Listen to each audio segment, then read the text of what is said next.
现在走难的是空军方面，建设强大的应付能力。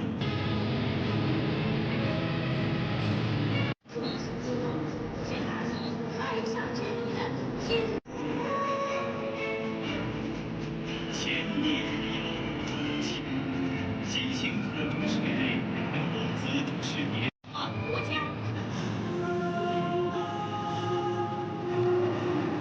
长赢在手，赶赴。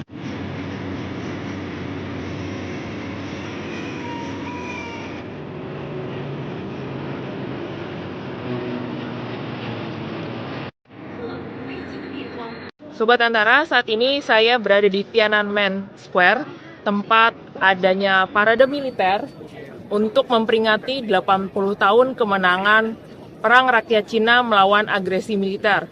Akan ada 26 pemimpin negara, baik kepala pemerintahan maupun kepala negara, termasuk Presiden Prabowo, akan melihat parade militer yang akan menyuguhkan sekitar ribuan pasukan PLA atau Tentara Rakyat China, bagaimana mereka akhirnya merepresentasikan kekuatan yang mereka miliki saat ini. Dari Beijing, Deska Lydia Natalia melaporkan.